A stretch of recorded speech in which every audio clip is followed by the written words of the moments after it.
ओम नमः शिवाय। सभी शिव भक्तों का स्वागत है इस पावन श्रृंखला में, जहां हम शिव महापुराण की दिव्य कथाओं का श्रवण कर रहे हैं। हर अध्याय हमें शिव जी के अद्भुत स्वरूप, उनकी अपार करुणा और उनके लोक कल्याणकारी स्वरूप से परिचित कराता है। आज हम 11वें से 15वें अध्याय की इस दिव्य कथा का श्रवण करेंगे। निवेदन है कि आप अपने मन, वाणी और आत्मा को शुद्ध कर पूरे श्रद्धा भाव से कथा को सुने। आइए भगवान भोलेनाथ का ध्यान करते हुए कथा की यात्रा को आगे बढ़ाते हैं। हर हर महादेव। शिव पुराण विद्येश्वर संहिता 11वां अध्याय।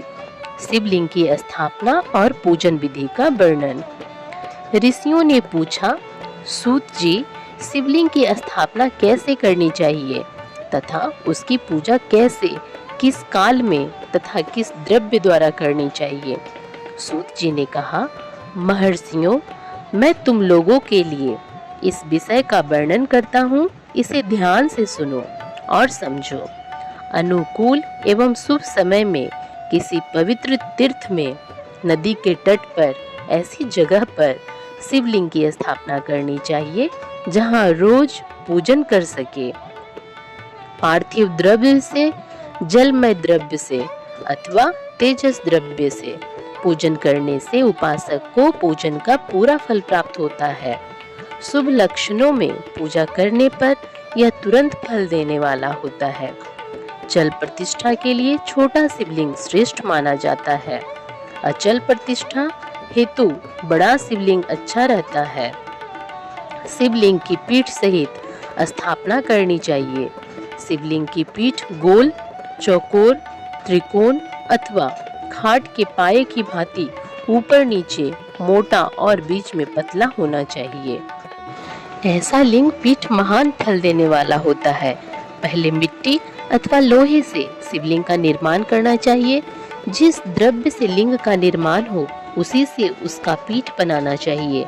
यही अचल प्रतिष्ठा वाले शिवलिंग की विशेषता है। चल प्रतिष्ठा वाले शिवलिंग में लिंग व प्रतिष्ठा एक ही तत्व से बनानी चाहिए। लिंग की लंबाई स्थापना करने वाले मनुष्य के 12 अंगुल के बराबर होनी चाहिए। इससे कम होने पर फल भी कम प्राप्त होता है, परंतु 12 अंगुल से लंबाई अधिक भी हो सकती है। चल लिंग में लंबाई स्थापना करने वाले के 1 अंगुल के बराबर होनी चाहिए, उससे कम नहीं। यजमान को चाहिए कि पहले वह शिल्प शास्त्र के अनुसार देवालय बनवाएं तथा उसमें सभी देवगणों की मूर्ति स्थापित करें। देवालय का गर्भगृह सुंदर, सुदृढ़ और स्वच्छ होना चाहिए। उसमें पूर्व और पश्चिम में 2 मुख्य द्वार हो। जहाँ शिवलिंग की स्थापना करनी हो उस स्थान के गर्त में नीलम, लाल वैदूर्य, श्याम, मरकत, मोती, मूंगा, गोमेद और हीरा, इन 9 रत्नों को वैदिक मंत्रों के साथ छोड़ें। 5 वैदिक मंत्रों द्वारा 5 स्थानों से पूजन करके अग्नि में आहुति दें और परिवार सहित मेरी पूजा करके आचार्य को धन से तथा भाई बंधुओं को मनचाही वस्तु से संतुष्ट करें। याचकों को सुवर्ण, गृह एवं शुभ भू संपत्ति तथा गाय आदि प्रदान करें। स्थावर जंगम सभी जीवों को यत्न पूर्वक संतुष्ट कर एक गड्ढे में सुवर्ण तथा 9 प्रकार के रत्न भरकर वैदिक मंत्रों का उच्चारण करके परम कल्याणकारी महादेव जी का ध्यान करें। तत्पश्चात नाद घोष से युक्त महामंत्र ओंकार का उच्चारण करके गड्ढे में पीठ युक्त शिवलिंग की स्थापना करें। वहाँ परम सुंदर मूर्ति की भी स्थापना करनी चाहिए तथा भूमि संस्कार की विधि जिस प्रकार शिवलिंग के लिए की गई है उसी प्रकार मूर्ति की प्रतिष्ठा भी करनी चाहिए। मूर्ति की स्थापना अर्थात प्रतिष्ठा पंचाक्षर मंत्र से करनी चाहिए। मूर्ति को बाहर से भी लिया जा सकता है, परंतु वह साधु पुरुषों द्वारा पूजित हो। इस प्रकार शिवलिंग व मूर्ति द्वारा की गई महादेव जी की पूजा शिव पद प्रदान करने वाली है। स्थावर और जंगम से लिंग भी 2 तरह का हो गया है। वृक्ष, लता आदि को स्थावर लिंग कहते हैं और कृमि कीट आदि को जंगम लिंग कहते हैं। स्थावर लिंग को सींचना चाहिए तथा जंगम लिंग को आहार एवं जल देकर तृप्त करना चाहिए। यूं चराचर जीवों को भगवान शंकर का प्रतीक मानकर उनका पूजन करना चाहिए। इस तरह महालिंग की स्थापना करके विविध उपचारों द्वारा उसका रोज पूजन करें तथा देवालय के पास ध्वजारोहण करें। शिवलिंग साक्षात शिव का पद प्रदान करने वाला है। आवाहन, आसन, अर्घ्य, पाद्य, पादांग, आचमन, स्नान, वस्त्र, यज्ञोपवीत, गंध, पुष्प, धूप, दीप, नैवेद्य, तांबुल, समर्पण, निराजन, नमस्कार और विसर्जन, ये 16 उपचार हैं। इनके द्वारा पूजन करें। इस तरह किया गया भगवान शिव का पूजन शिव पद की प्राप्ति कराने वाला है। सभी शिवलिंगों की स्थापना के उपरांत चाहे वे मनुष्य द्वारा स्थापित, ऋषियों या देवताओं द्वारा अथवा अपने आप प्रकट हुए हों, सभी का उपयुक्त विधि से पूजन करना चाहिए, तभी फल प्राप्त होता है। उसकी परिक्रमा और नमस्कार करने से शिव पद की प्राप्ति होती है। शिवलिंग का नियम पूर्वक दर्शन भी कल्याणकारी होता है। मिट्टी, आटा, गाय के गोबर, फूल, कनेर पुष्प, फल, गुड़, मक्खन, भस्म अथवा अन्न से शिवलिंग बनाकर प्रतिदिन पूजन करें तथा प्रतिदिन 10,000 प्रणव मंत्रों का जाप करें अथवा दोनों संध्याओं के समय 1 सहस्त्र प्रणव मंत्रों का जाप करें। इससे भी शिव पद की प्राप्ति होती है। जप काल में प्रणव मंत्र का उच्चारण मन की शुद्धि करता है। नाद और बिंदु से युक्त ओंकार को कुछ विद्वान समान प्रणव कहते हैं। प्रतिदिन 10,000 पंचाक्षर मंत्र का जाप अथवा दोनों संध्याओं को 1 सहस्त्र मंत्र का जाप शिव पद की प्राप्ति कराने वाला है। सभी ब्राह्मणों के लिए प्रणव से युक्त पंचाक्षर मंत्र आदि फलदायक है। कलश से किया स्नान, मंत्र की दीक्षा, मातृकाओं का न्यास, सत्य से पवित्र अंतःकरण, ब्राह्मण तथा ज्ञानी गुरु सभी को उत्तम माना गया है। पंचाक्षर मंत्र का 5 करोड़ जाप करने से मनुष्य भगवान शिव के समान हो जाता है। 1, 2, 3 अथवा 4 करोड़ जाप करके मनुष्य क्रमशः ब्रह्मा, विष्णु, रुद्र तथा महेश्वर का पद प्राप्त कर लेता है। यदि 1000 दिनों तक प्रतिदिन 1 सहस्त्र जाप पंचाक्षर मंत्रों का किया जाए और प्रतिदिन ब्राह्मण को भोजन कराया जाए तो इससे अभिष्ट कार्य की सिद्धि होती है। ब्राह्मण को प्रतिदिन प्रातःकाल 1008 बार गायत्री मंत्र का जाप करना चाहिए, क्योंकि गायत्री मंत्र शिव पद की प्राप्ति कराता है। वेद मंत्रों और वैदिक सूक्तियों का भी नियम से जाप करें। अन्य मंत्रों में जितने अक्षर हैं उनके उतने लाख जाप करें। इस प्रकार यथाशक्ति जाप करने वाला मनुष्य मोक्ष प्राप्त करता है। अपनी पसंद से कोई एक मंत्र अपनाकर प्रतिदिन उसका जाप करें अथवा ओम का नित्य 1 सहस्त्र जाप करें। ऐसा करने से संपूर्ण मनोरथों की सिद्धि होती है।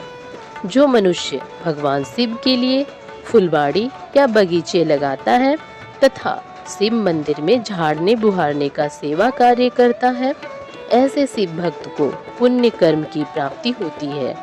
अंत समय में भगवान शिव उसे मोक्ष प्रदान करते हैं। काशी में निवास करने से भी योग और मोक्ष की प्राप्ति होती है। इसलिए आमरण भगवान शिव के क्षेत्र में निवास करना चाहिए। उस क्षेत्र में स्थित बावड़ी, तालाब, कुआं और पोखर को शिवलिंग समझकर वहां स्नान, दान और जाप करके मनुष्य भगवान शिव को प्राप्त कर लेता है। जो मनुष्य शिव के क्षेत्र में अपने किसी मृत्यु संबंधी का दाह, दशा, मासिक श्राद्ध अथवा वार्षिक श्राद्ध करता है अथवा अपने पितरों को पिंड देता है, वह तत्काल सभी पापों से मुक्त हो जाता है और अंत में शिव पद प्राप्त करता है। लोक में अपने वर्ण के अनुसार आचरण करने व सदाचार का पालन करने से शिव पद की प्राप्ति होती है। निष्काम भाव से किया गया कार्य अभिष्ट फल देने वाला एवं शिव पद प्रदान करने वाला होता है। दिन में प्रातः, मध्याह्न और सायंकाल 3 विभाग होते हैं। इनमें सभी को एक एक प्रकार के कर्म का प्रतिपादन करना चाहिए। प्रातःकाल रोजाना दैनिक शास्त्र कर्म, मध्याह्न सकाम कर्म तथा सायंकाल शांति कर्म के लिए पूजन करना चाहिए। इसी प्रकार रात्रि में 4 प्रहर होते हैं। उनमें से बीच के 2 प्रहर निशीथ काल कहलाते हैं। इसी काल में पूजा करनी चाहिए क्योंकि यह पूजा अभिष्ट फल देने वाली होती है। कली युग में कर्म द्वारा ही फल की सिद्धि होगी। इस प्रकार विधि पूर्वक और समयानुसार भगवान शिव का पूजन करने वाले मनुष्य को अपने कर्मों का पूरा फल मिलता है। ऋषियों ने कहा, सूत जी, ऐसे पुण्य क्षेत्र कौन कौन से हैं जिनका आश्रय लेकर सभी स्त्री पुरुष शिव पद को प्राप्त कर लें? कृपया कर हमें बताइए।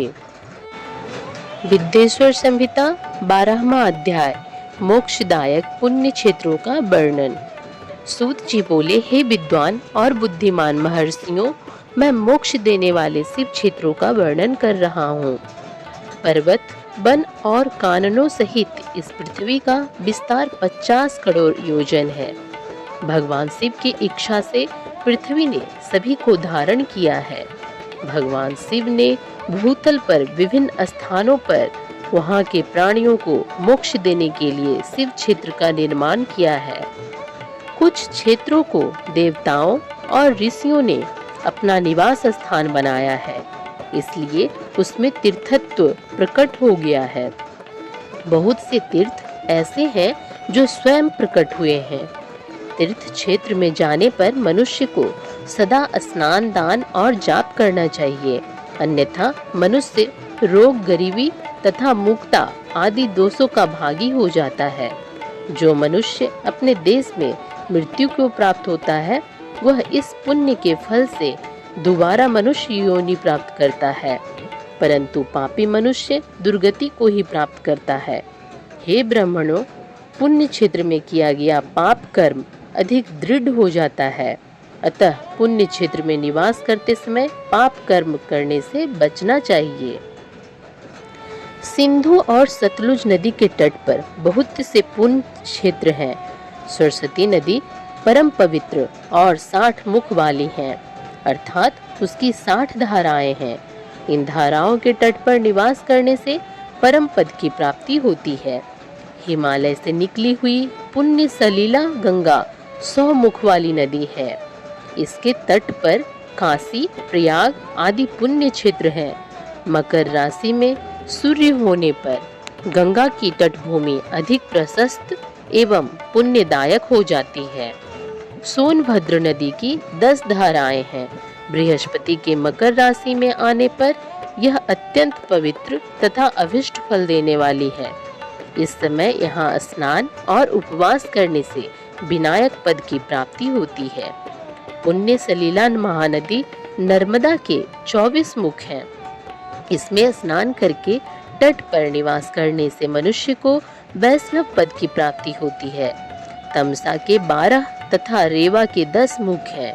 परम पुण्यमयी गोदावरी के 21 मुख है। यह ब्रह्म हत्या तथा गोवध पाप का नाश करने वाली एवं रुद्रलोक देने वाली है। कृष्णवेणी नदी समस्त पापों का नाश करने वाली है। इसके 18 मुख हैं तथा यह विष्णु लोक प्रदान करने वाली है। तुंगभद्रा 10 मुखी है एवं ब्रह्मलोक देने वाली है। सुवर्ण मुखरी के 9 मुख हैं। ब्रह्मलोक से लौटे जीव इसी नदी के तट पर जन्म लेते हैं। सरस्वती नदी, पंपा सरोवर, कन्याकुमारी अंतरिप तथा शुभ कारक श्वेत नदी सभी पुण्य क्षेत्र हैं। इनके तट पर निवास करने से इंद्रलोक की प्राप्ति होती है। महानदी कावेरी परम पुण्यमयी है। इसके 27 मुख हैं। यह संपूर्ण अभिष्ट वस्तुओं को देने वाली है। इसके तट ब्रह्मा विष्णु का पद देने वाले हैं। कावेरी के जो तट शैव क्षेत्र के अंतर्गत हैं, वे अभिष्ट फल तथा शिवलोक प्रदान करने वाले हैं। नैमिषारण्य तथा बद्रिकाश्रम में सूर्य और बृहस्पति के मेष राशि में आने पर स्नान और पूजन करने से ब्रह्मलोक की प्राप्ति होती है। सिंह और कर्क राशि में सूर्य की संक्रांति होने पर सिंधु नदी में किया गया स्नान तथा केदार तीर्थ के जल का पान एवं स्नान ज्ञानदायक माना जाता है। बृहस्पति के सिंह राशि में स्थित होने पर भाद्र मास में गोदावरी के जल में स्नान करने से शिवलोक की प्राप्ति होती है, ऐसा स्वयं भगवान शिव ने कहा था। सूर्य और बृहस्पति के कन्या राशि में स्थित होने पर यमुना और सोनभद्र में स्नान से धर्मराज और गणेश लोक में महान भोग की प्राप्ति होती है, ऐसी महर्षियों की मान्यता है। सूर्य और बृहस्पति की तुला राशि में होने पर कावेरी नदी में स्नान करने से भगवान विष्णु के वचन की महिमा से अभिष्ट फल की प्राप्ति होती है। मार्गशीर्ष माह में सूर्य और बृहस्पति के वृश्चिक राशि में आने पर नर्मदा में स्नान करने से विष्णु पद की प्राप्ति होती है।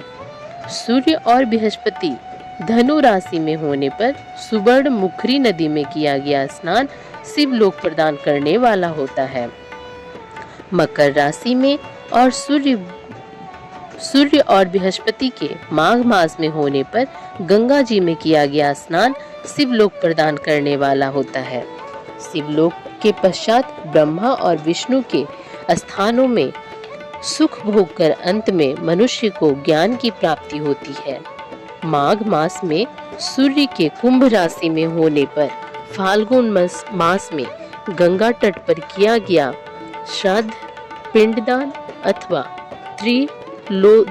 त्रिलोदक दान पिता और नाना दोनों कुलों के पितरों की अनेकों पीढ़ियों का उद्धार करने वाला है।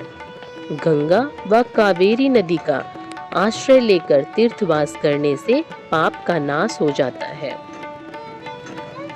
ताम्रपर्णी और वेगवती नदियां ब्रह्मलोक की प्राप्ति रूप फल देने वाली है।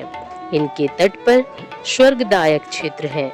इन नदियों के मध्य में बहुत से पुण्य क्षेत्र हैं। यहाँ निवास करने वाला मनुष्य अभिष्ट फल का भागी होता है। सदाचार, उत्तम वृत्ति तथा सद्भावना के साथ मन में दया भाव रखते हुए विद्वान पुरुष को तीर्थ में निवास करना चाहिए, अन्यथा उसे फल नहीं मिलता। पुण्य क्षेत्र में जीवन बिताने का निश्चय करने पर तथा वास करने पर पहले का सारा पाप तत्काल नष्ट हो जाएगा, क्योंकि पुण्य को ऐश्वर्यदायक कहा जाता है। हे ब्राह्मणों, तीर्थ में वास करने पर उत्पन्न पुण्य कायिक, वाचिक और मानसिक सभी पापों का नाश कर देता है। तीर्थ में किया मानसिक पाप कई कल्पों तक पीछा नहीं छोड़ता, यह केवल ध्यान से ही नष्ट होता है। वाचिक पाप जाप से तथा कायिक पाप शरीर को सुखाने जैसे कठोर तप से नष्ट होता है। अतः सुख चाहने वाले पुरुष को देवताओं की पूजा करते हुए और ब्राह्मणों को दान देते हुए पाप से बचकर ही तीर्थ में निवास करना चाहिए। विद्येश्वर संहिता 13वां अध्याय सदाचार, संध्या वंदन, प्रणव, गायत्री जाप एवं अग्निहोत्र की विधि तथा महिमा। ऋषियों ने कहा, सूत जी, आप हमें वह सदाचार सुनाइए जिससे विद्वान पुरुष पुण्य लोकों पर विजय पाता है। स्वर्ग प्रदान करने वाले धर्ममय तथा नरक का कष्ट देने वाले अधर्ममय आचारों का वर्णन कीजिए। सूत जी बोले, सदाचार का पालन करने वाला मनुष्य ही ब्राह्मण कहलाने का अधिकारी है। वेदों के अनुसार आचार का पालन करने वाले एवं वेद के अभ्यासी ब्राह्मण को विप्र कहते हैं। सदाचार, वेदाचार तथा विद्या गुणों से युक्त होने पर उसे द्विज कहते हैं। वेदों का कम आचार तथा कम अध्ययन करने वाले एवं राजा के पुरोहित अथवा सेवक ब्राह्मण को क्षत्रिय ब्राह्मण कहते हैं। जो ब्राह्मण कृषि या वाणिज्य कर्म करने वाला है तथा ब्राह्मणोचित आचार का भी पालन करता है, वह वैश्य ब्राह्मण है। तथा स्वयं खेत जोतने वाला शूद्र ब्राह्मण कहलाता है। जो दूसरों के दोष देखने वाला तथा परद्रोही है, उसे चंडाल द्विज कहते हैं। क्षत्रियों में जो पृथ्वी का पालन करता है वह राजा है तथा अन्य मनुष्य राजत्वहीन क्षत्रिय माने जाते हैं। जो धान्य आदि वस्तुओं का क्रय विक्रय करता है वह वैश्य कहलाता है। दूसरों को वणिक कहते हैं। जो ब्राह्मणों, क्षत्रियों और वैश्यों की सेवा में लगा रहता है शूद्र कहलाता है। जो शूद्र हल जोतता है उसे वृषल समझना चाहिए। इन सभी वर्गों के मनुष्यों को चाहिए कि वे ब्रह्म मुहूर्त में उठकर पूर्व की ओर मुख करके देवताओं का, धर्म का, अर्थ का, उसकी प्राप्ति के लिए उठाए जाने वाले क्लेशों का तथा आय और व्यय का चिंतन करें। रात के अंतिम प्रहर के मध्य भाग में मनुष्य को उठकर मल मूत्र त्याग करना चाहिए। घर से बाहर शरीर को ढककर जाकर उत्तराभिमुख होकर मल मूत्र का त्याग करें। जल, अग्नि, ब्राह्मण तथा देवताओं का आस्थान बचा कर बैठें। उठने पर उस ओर ना देखें। हाथ पैरों की शुद्धि करके 8 बार कुल्ला करें। किसी वृक्ष के पत्ते से दातून करें। दातून करते समय तर्जनी उंगली का उपयोग नहीं करें। तदंतर जल संबंधी देवताओं को नमस्कार कर मंत्र पाठ करते हुए जलाशय में स्नान करें।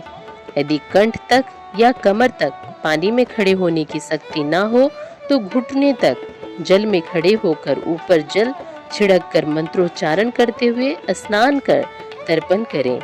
इसके उपरांत वस्त्र धारण कर उत्तरीय भी धारण करें। नदी अथवा तीर्थ में स्नान करने पर उतारे हुए वस्त्र वहां ना धोएं। उसे किसी कुएं, बावड़ी अथवा घर ले जाकर धोएं। कपड़ों को निचोड़ने से जो जल गिरता है वह एक श्रेणी के पितरों की तृप्ति के लिए होता है। इसके बाद जावाली उपनिषद में बताए गए मंत्र से भस्म लेकर लगाएं। इस विधि का पालन करने से पूर्व यदि भस्म गिर जाए तो गिराने वाला मनुष्य नरक में जाता है। आपोहिष्टा मंत्र से पाप शांति के लिए सिर पर जल छिड़ककर यस्य छत्राय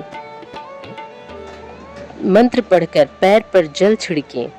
आपोहिष्टा में 3 ऋचाएं हैं। पहली ऋचा का पाठ कर पैर, मस्तक और हृदय में जल छिड़कें। दूसरी ऋचा का पाठ कर मस्तक, हृदय और पैर पर जल छिड़कें तथा तीसरी ऋचा का पाठ करके हृदय, मस्तक और पैर पर जल छिड़कें। इस प्रकार के स्नान को मंत्र स्नान कहते हैं। किसी अपवित्र वस्तु से स्पर्श हो जाने पर, स्वास्थ्य ठीक नहीं रहने पर, यात्रा में या जल उपलब्ध न होने की दिशा में मंत्र स्नान करना चाहिए। प्रातः काल की संध्या उपासना में गायत्री मंत्र का जाप करके 3 बार सूर्य को अर्घ्य दें। मध्याह्न में गायत्री मंत्र का उच्चारण कर सूर्य को 1 अर्घ्य देना चाहिए। सायंकाल में पश्चिम की ओर मुख करके पृथ्वी पर ही सूर्य को अर्घ्य दें। सायंकाल में सूर्यास्त से 2 घड़ी पहले की गई संध्या का कोई महत्व नहीं होता। ठीक समय पर ही संध्या करनी चाहिए। यदि संध्या उपासना किए बिना 1 दिन बीत जाए तो उसके प्रायश्चित हेतु अगली संध्या के समय 100 गायत्री मंत्र का जाप करें।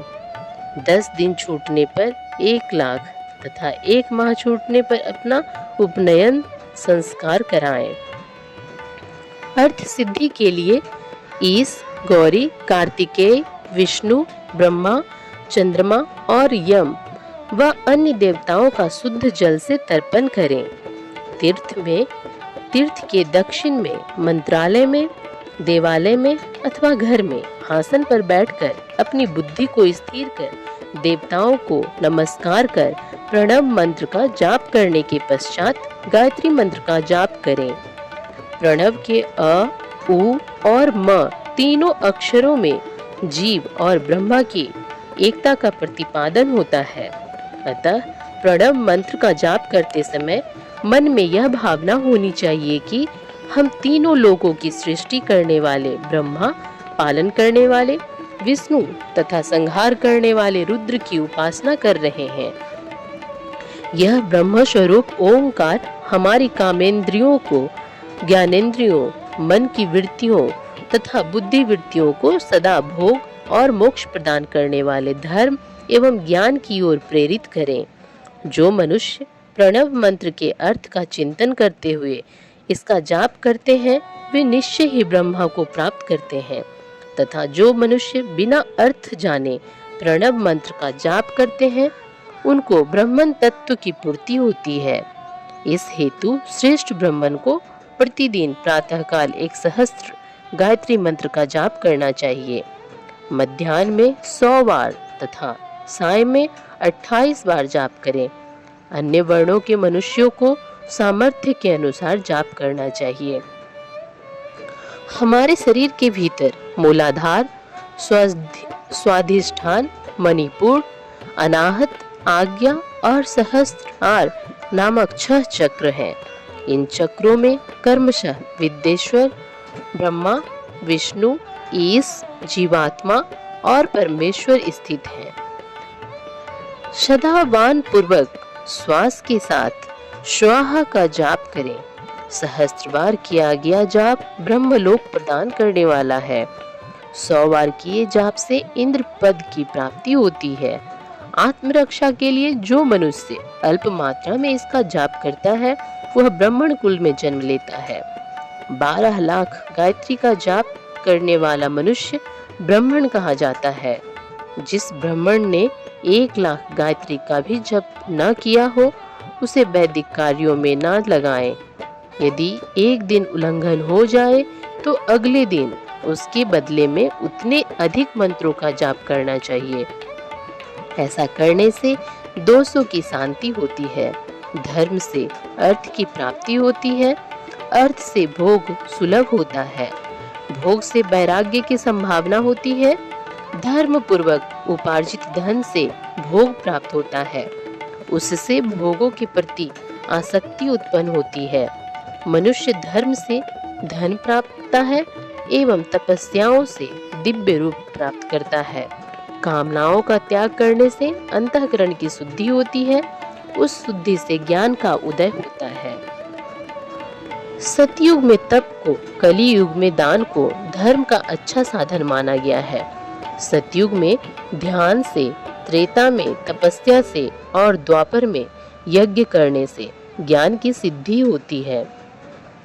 परंतु कली युग में प्रतिमा की पूजा से ज्ञान लाभ होता है।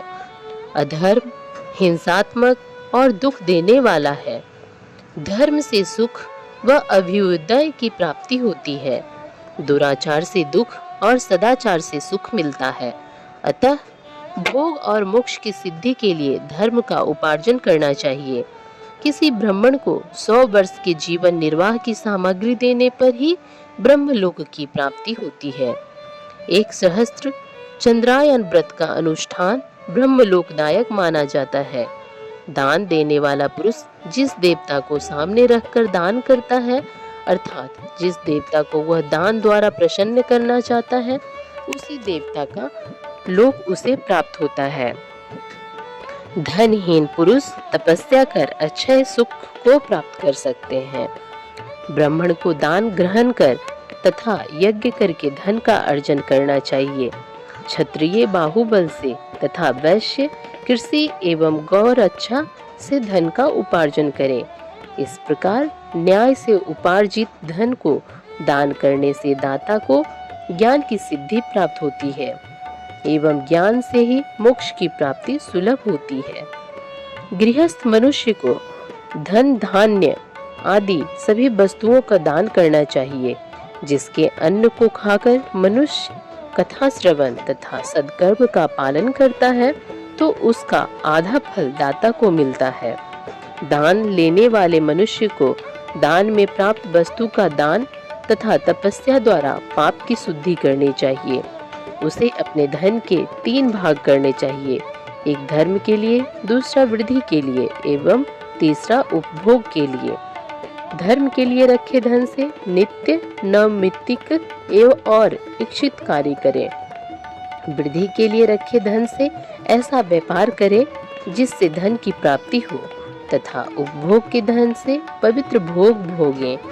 खेती से प्राप्त धन का 10वां भाग दान कर दें, इससे पाप की शुद्धि होती है।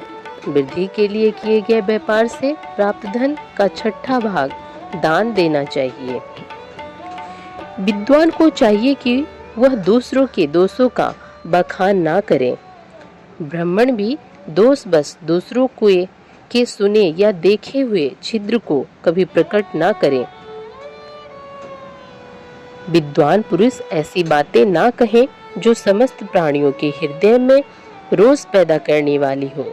दोनों संध्याओं के समय अग्नि को विधि पूर्वक दी हुई आहुति से संतुष्ट करें। चावल, धान्य, घी, फल, कंद तथा हविष्य के द्वारा स्थाली पाक बनाएं तथा यथोचित रीति से सूर्य और अग्नि को अर्पित करें। यदि दोनों समय अग्निहोत्र करने में असमर्थ हो तो संध्या के समय जाप और सूर्य की वंदना कर लें। आत्मज्ञान की इच्छा रखने वाले तथा धनी पुरुषों को इसी प्रकार उपासना करनी चाहिए जो मनुष्य सदा ब्रह्म यज्ञ करते हैं, देवताओं की पूजा, अग्नि पूजा और गुरु पूजा प्रतिदिन करते हैं तथा ब्राह्मणों को भोजन तथा दक्षिणा देते हैं, वे स्वर्गलोक के भागी होते हैं। विद्येश्वर संहिता 14वां अध्याय अग्नि यज्ञ, देव यज्ञ और ब्रह्म यज्ञ का वर्णन। ऋषियों ने कहा, प्रभु अग्नि यज्ञ, देव यज्ञ और ब्रह्म यज्ञ का वर्णन करके हमें कृतार्थ करें।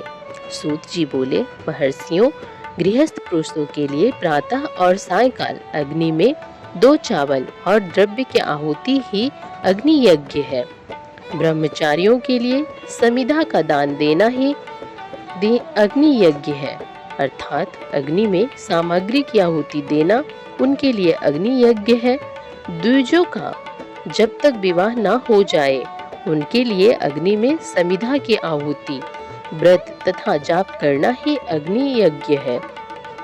द्विजो जिसने अग्नि को विसर्जित कर उसे अपनी आत्मा में स्थापित कर लिया है, ऐसे बनप्रस्थियों और सन्यासियों के लिए यही अग्नि यज्ञ है कि वे समय पर हितकर और पवित्र अन्न का भोजन कर लें।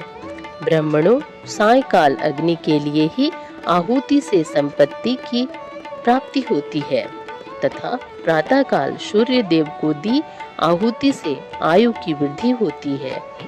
दिन में अग्निदेव सूर्य में वो प्रविष्ट हो जाते हैं, अतः प्रातःकाल सूर्य को दी हुई आहुति अग्नि यज्ञ के समान ही होती है। इंद्र आदि समस्त देवताओं को प्राप्त करने के उद्देश्य से जो आहुति अग्नि में दी जाती है वह देव यज्ञ कहलाती है। लौकिक अग्नि में प्रतिष्ठित जो संस्कार निमित्तिक हवन कर्म है वह देव यज्ञ है।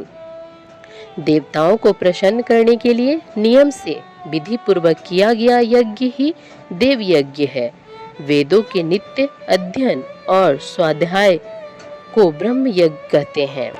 मनुष्य को देवताओं की तृप्ति के लिए प्रतिदिन ब्रह्म यज्ञ करना चाहिए। प्रातःकाल और सायंकाल को ही इसे किया जा सकता है। अग्नि के बिना देव यज्ञ कैसे होता है, इसे श्रद्धा और आदर से सुनो। सृष्टि के आरंभ में सर्वज्ञ और सर्व समर्थ महादेव शिव जी ने समस्त लोगों के उपकार के लिए वारों की कल्पना की। भगवान शिव संसार रूपी रोग को दूर करने के लिए वैद्य हैं, सबके ज्ञाता तथा समस्त औषधियों के औषध हैं। भगवान शिव ने सबसे पहले अपने वार की रचना की जो आरोग्य प्रदान करने वाला है। तत्पश्चात अपनी माया शक्ति का वार बनाया जो संपत्ति प्रदान करने वाला है। जन्म काल में दुर्गति ग्रस्त बालक की रक्षा के लिए कुमार के वार की कल्पना की। आलस्य और पाप की निवृत्ति तथा समस्त लोगों का हित करने की इच्छा से लोक रक्षक भगवान विष्णु का बार बनाया। इसके बाद शिव जी ने पुष्टि और रक्षा के लिए आयुकर्ता त्रिलोक सृष्टा परमेष्टि ब्रह्मा का आयुष्कारक बार बनाया। तीनों लोगों की वृद्धि के लिए पहले पुण्य पाप की रचना होने पर लोगों को शुभाशुभ फल देने वाले इंद्र और यम के वारों का निर्माण किया। ये वार भोग देने वाले तथा मृत्यु भय को दूर करने वाले हैं। इसके उपरांत भगवान शिव ने 7 ग्रहों को इन वारों का स्वामी निश्चित किया। ये सभी ग्रह नक्षत्र ज्योतिर्मय मंडल में प्रतिष्ठित हैं। शिव के बार के स्वामी सूर्य हैं। शक्ति संबंधी बार के स्वामी सोम, कुमार संबंधी बार के अधिपति मंगल, विष्णु बार के स्वामी बुध, ब्रह्मा जी के बार के स्वामी बृहस्पति, इंद्र बार के स्वामी शुक्र व यम बार के स्वामी शनि हैं। अपने अपने बार में की गई देवताओं की पूजा उनके फलों को देने वाली है। सूर्य आरोग्य और चंद्रमा संपत्ति के दाता हैं। बुध व्याधियों के निवारक तथा बुद्धि प्रदाता है। बृहस्पति आयु की वृद्धि करते हैं। शुक्र भोग देते हैं और शनि मृत्यु का निवारण करते हैं। इन 7 बारों के फल उनके देवताओं के पूजन से प्राप्त होते हैं। अन्य देवताओं की पूजा का फल भी भगवान शिव ही देते हैं। देवताओं की प्रसन्नता के लिए पूजा की 5 पद्धतियां हैं। पहले उन देवताओं के मंत्रों का जाप, दूसरा होम, तीसरा दान, चौथा तप तथा 5वां वेदी पर प्रतिमा में अग्नि अथवा ब्राह्मण के शरीर में विशिष्ट देव की भावना करके 16 उपचारों से पूजा तथा आराधना करना। दोनों नेत्रों तथा मस्तक के रोग में और कुष्ठ रोग की शांति के लिए भगवान सूर्य की पूजा करके ब्राह्मणों को भोजन कराएं। इससे यदि प्रबल प्रारब्ध का निर्माण हो जाए तो जरा एवं रोगों का नाश हो जाता है। इष्ट देव के नाम मंत्रों का जाप वार के अनुसार फल देते हैं। रविवार को सूर्य देव व अन्य देवताओं के लिए तथा अन्य ब्राह्मणों के लिए विशिष्ट वस्तु अर्पित करें। यह साधन विशिष्ट फल देने वाला होता है तथा इसके द्वारा पापों की शांति होती है। सोमवार को संपत्ति व लक्ष्मी की प्राप्ति के लिए लक्ष्मी की पूजा करें तथा पत्नी के साथ ब्राह्मणों को घी में पका अन्न भोजन कराएं। मंगलवार को रोगों की शांति के लिए काली माँ की पूजा करें। उड़द, मूंग एवं अरहर की दाल से युक्त अन्न का भोजन ब्राह्मणों को कराएं। बुधवार को दधी युक्त अन्न से भगवान विष्णु का पूजन करें। ऐसा करने से पुत्र मित्र की प्राप्ति होती है। जो दीर्घायु होने की इच्छा रखते हैं वे बृहस्पतिवार को देवताओं का वस्त्र, यज्ञोपवीत तथा घी मिश्रित खीर से पूजन करें। भोगों की प्राप्ति के लिए शुक्रवार को एकाग्रचित होकर देवताओं का पूजन करें और ब्राह्मणों की तृप्ति के लिए षड्स युक्त अन्न दें। स्त्रियों की प्रसन्नता के लिए सुंदर वस्त्र का विधान करें। शनिवार अपमृत्यु का निवारण करने वाला है। इस दिन रुद्र की पूजा करें। तिल के होम व दान से देवताओं को संतुष्ट करके ब्राह्मणों को तिल मिश्रित भोजन कराएं। इस तरह से देवताओं की पूजा करने से आरोग्य एवं उत्तम फल की प्राप्ति होती है। देवताओं के नित्य विशेष पूजन, स्नान दान, जाप होम और ब्राह्मण तर्पण एवं रवि आदि वारों में विशेष तिथि और नक्षत्रों का योग प्राप्त होने पर विभिन्न देवताओं के पूजन में जगदीश्वर भगवान शिव ही उन देवताओं के रूप में पूजित होकर सब लोगों को आरोग्य फल प्रदान करते हैं। देश, काल, पात्र, द्रव्य, श्रद्धा एवं लोक के अनुसार उनका ध्यान रखते हुए महादेव जी आराधना करने वालों को आरोग्य दी फल देते हैं। मंगल कार्य आरंभ में और अशुभ कार्यों के अंत में तथा जन्म नक्षत्रों के आने पर गृहस्थ पुरुष अपने घर में आरोग्य की समृद्धि के लिए सूर्य ग्रह का पूजन करें। इससे सिद्ध होता है कि देवताओं का पूजन संपूर्ण अभिष्ट वस्तुओं को देने वाला है। पूजन वैदिक मंत्रों के अनुसार ही होना चाहिए। शुभ फल की इच्छा रखने वाले मनुष्यों को सातों दिन अपनी शक्ति के अनुसार देव पूजन करना चाहिए। निर्धन मनुष्य तपस्या व व्रत आदि से तथा धन धनी के द्वारा देवी देवताओं की आराधना करें। जो मनुष्य श्रद्धा पूर्वक इस तरह के धर्म का अनुष्ठान करता है वह पुण्य लोक में अनेक प्रकार के फल भोगकर पुनः इस पृथ्वी पर जन्म ग्रहण करता है। धनवान पुरुष सदा भोग सिद्धि के लिए मार्ग में वृक्ष लगाकर लोगों के लिए छाया की व्यवस्था करते हैं और उनके लिए कुएं, बावली बनवाकर पानी की व्यवस्था करते हैं। वेद शास्त्रों की प्रतिष्ठा के लिए पाठशाला का निर्माण तथा अन्य किसी भी प्रकार की धर्म का संग्रह करते हैं और स्वर्गलोक को प्राप्त होते हैं।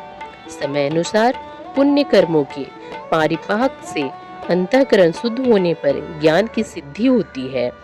द्विजो, इस अध्याय को जो सुनता, पढ़ता अथवा सुनने की व्यवस्था करता है उसे देव यज्ञ का फल प्राप्त होता है। विद्येश्वर संहिता 15वां अध्याय, देश, काल, पात्र और दान का विचार। ऋषियों ने कहा, समस्त पदार्थों के ज्ञाताओं में श्रेष्ठ सूत जी हमसे देश, काल और दान का वर्णन करें। सूत जी बोले, अपने घर में किया देव यज्ञ शुद्ध गृह के फल को देने वाला है। गौशाला का स्थान घर में किए गए देव यज्ञ से 10 गुना, जबकि जलाशय का तट गौशाला से 10 गुना है। एवं जहाँ तुलसी, बेल और पीपल वृक्ष का मूल हो वह स्थान जलाशय तट से भी 10 गुना महत्व देने वाला है। देवालय उससे भी अधिक महत्व रखता है। देवालय से 10 गुना महत्व रखता है। तीर्थ भूमि का तट उससे भी श्रेष्ठ है नदी का किनारा तथा उसका 10 गुना उत्कृष्ट है तीर्थ नदी का तट। इससे भी अधिक महत्व रखने वाला है सप्त गंगा का तट, जिसमें गंगा, गोदावरी, कावेरी, ताम्रपर्णी, सिंधु, सरयू और रेवा नदियों आती हैं। इससे भी 10 गुना अधिक फल समुद्र का तट और उससे भी 10 गुना अधिक फल पर्वत चोटी पर पूजा करने से होता है। और सबसे अधिक महत्व का स्थान वह होता है जहाँ मन रम जाए। काल का वर्णन। सतयुग में यज्ञ, दान आदि से संपूर्ण फलों की प्राप्ति होती है। त्रेता में तिहाई, द्वापर में आधा, कली युग में इससे भी कम फल प्राप्त होता है, परंतु शुद्ध हृदय से किया गया पूजन फल देने वाला होता है। इससे 10 गुना फल सूर्य संक्रांति के दिन, उससे भी 10 गुना अधिक फल तुला और मेष की संक्रांति में तथा चंद्र ग्रहण में उससे भी 10 गुना फल मिलता है। सूर्य ग्रहण में उससे भी 10 गुना अधिक फल प्राप्त होता है। महापुरुषों के साथ में वह काल करोड़ों सूर्य ग्रहण के समान पावन है, ऐसा ज्ञानी पुरुष मानते हैं। पात्र वर्णन। तपोनिष्ठ योगी और ज्ञाननिष्ठ योगी पूजा के पात्र होते हैं, क्योंकि ये पापों के नाश के कारण होते हैं। जिस ब्राह्मण ने 24 लाख गायत्री का जप कर लिया हो वह भी पूजा का पात्र है। वह संपूर्ण काल और भोग का दाता है। गायत्री के जाप से शुद्ध हुआ ब्राह्मण पर पवित्र है। इसलिए दान, जाप, होम और पूजा सभी कर्मों के लिए वही शुद्ध पात्र है। स्त्री या पुरुष जो भी भूखा हो वही अन्नदान का पात्र है। इसे जिस वस्तु की इच्छा हो उसे वह वस्तु बिना मांगे ही दे दी जाए तो दाता को उस दान का पूरा फल प्राप्त होता है। याचना करने के बाद दिया गया दान आधा ही फल देता है। सेवक को दिया दान चौथाई फल देने वाला होता है। दीन ब्राह्मण को दिए गए धन का दान दाता को इस भूतल पर 10 वर्षों तक भोग प्रदान करने वाला होता है। वेद वेत्ता को दान देने पर वह स्वर्गलोक में देवताओं के वर्ष से 10 वर्षों तक दिव्य भोग देने वाला होता है। गुरु दक्षिणा में प्राप्त धन शुद्ध द्रव्य कहलाता है। इसका दान संपूर्ण फल देने वाला है। क्षत्रियों का शौर्य से कमाया हुआ, वैश्यों का व्यापार से आया हुआ और शूद्रों का सेवावृत्ति से प्राप्त किया गया धन उत्तम द्रव्य है। दान का वर्णन। गौ, भूमि, तिल, सुवर्ण, घी, वस्त्र, धान्य, गुड़, चांदी, नमक, कोहड़ा और कन्या नामक 12 वस्तुओं का दान करना चाहिए। गोदान से सभी पापों का निवारण होता है और पुण्य कर्मों की पुष्टि होती है। भूमि का दान परलोक में आश्रय देने वाला होता है। तिल का दान बल देने वाला तथा मृत्यु का निवारक होता है। सुवर्ण का दान वीर्यदायक और घी का दान पुष्टिकारक होता है। वस्त्र का दान आयु की वृद्धि करता है। धान्य का दान करने से अन्न और धन की समृद्धि होती है। गुड़ का दान मधुर भोजन की प्राप्ति कराता है। चांदी के दान से वीर्य की वृद्धि होती है।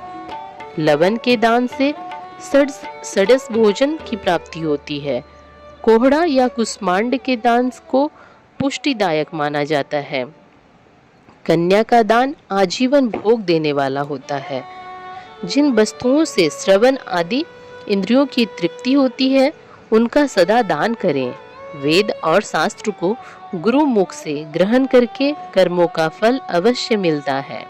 इसे ही उच्च कोटि की आस्तिकता कहते हैं। भाई बंधु अथवा राजा के भय से जो आस्तिकता होती है वह निम्न श्रेणी की होती है। जिस मनुष्य के पास धन का अभाव है वह वाणी और कर्म द्वारा ही पूजन करे। तीर्थ यात्रा और व्रत को शारीरिक पूजन माना जाता है। तपस्या और दान मनुष्य को सदा करने के लिए चाहिए। देवताओं की तृप्ति के लिए जो कुछ दान किया जाता है वह सब प्रकार के भोग प्रदान करने वाला है। इससे इस लोक और परलोक में उत्तम जन्म और सदा सुलभ होने वाला भोग प्राप्त होता है। ईश्वर को सब कुछ समर्पित करने एवं बुद्धि से यज्ञ व दान करने से मोक्ष की प्राप्ति होती है। आज की कथा यही पूर्ण होती है। हम सब ने मिलकर भगवान शिव की दिव्य लीलाओं का श्रवण किया। अगर इस अमृतमयी कथा के वाचन, श्रवण या चिंतन में हमसे कोई भी त्रुटि हो गई हो तो भोलेनाथ कृपा कर क्षमा करें। हे नीलकंठ, कृपा करें कि इस कथा का पुण्य हमारे जीवन को पवित्र करे, हमारे मन को शुद्ध करे और हमें हर पल आपके श्री चरणों की ओर अग्रसर करे। आप सभी श्रद्धालुओं का अगले अध्याय में फिर मिलने का सौभाग्य प्राप्त हो। तब तक शिव नाम का स्मरण करें। हर हर महादेव। जय भोलेनाथ।